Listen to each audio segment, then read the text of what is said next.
Hello विद्यार्थी मित्रांनो, कसे काय मजेत ना। आज मी घेऊन आलोय तुमच्या समोर आजचा झालेला मराठीचा पेपर, मराठी मीडियमचा आणि सेमी इंग्लिश माध्यमाचा।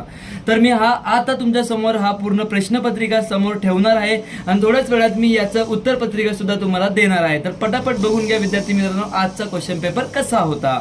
तर मुलांनी सांगितलं की खूप छान पेपर गेलाय त्यांना। हे बघा, पटापट बघायचं विद्यार्थी मित्रांनो, तुम्ही स्क्रीनशॉट पाहिजे तर घेऊ शकतात ह्या पेपरचा। इथे बघा, हा दुसरा पॅसेज आलेला आहे अशा प्रकारे। त्याच्यानंतर विद्यार्थी मित्रांनो, आपण पुढे गेल्यावरती आपल्याला इथे दिसतंय अपठित पद्य। त्याच्यानंतर विद्यार्थी मित्रांनो, इथे दिसतंय आपल्याला हे विभाग 2 पद्य विभाग इथून चालू होत आहे।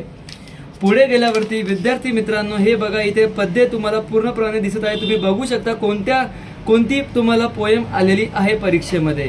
इथे बघा विद्यार्थी मित्रांनो, ठीक आहे। त्याच्यानंतर पुढे जाऊया विद्यार्थी मित्रांनो, तर इथे तुम्हाला दिसतोय पुढचा भाग, याच्यामध्ये तुम्हाला कवितेवरती प्रश्न विचारलेले आहेत। इथे पुढे गेल्यावरती तुम्हाला रसग्रहण आहे, खाली तुम्हाला इथे स्थूल वाचन दिसत आहे। तुम्ही याचा स्क्रीनशॉट घेऊ शकता विद्यार्थी मित्रांनो।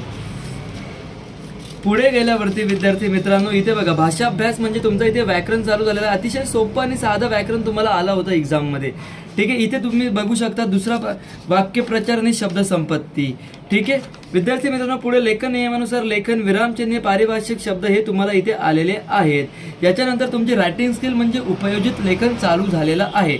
याच्यामध्ये बघा, तुम्हाला विद्यार्थी मित्रांनो लेटर छान आले होते, सोपे आले होते। सारांश लेखन बघा, जाहिरात लेखन, बातमी लेखन, कथा लेखन, प्रसंग लेखन। जसं विद्यार्थी मित्रांना सगळ्यांना आयडिया होती तसाच पेपर आलेला आहे, काही असं सरप्राईज करण्यासारखं पेपरमध्ये आलेलं नाहीये। अशा प्रकारे हा निबंध आला होता, नदीची आत्मकथा इथे लिहायची होती।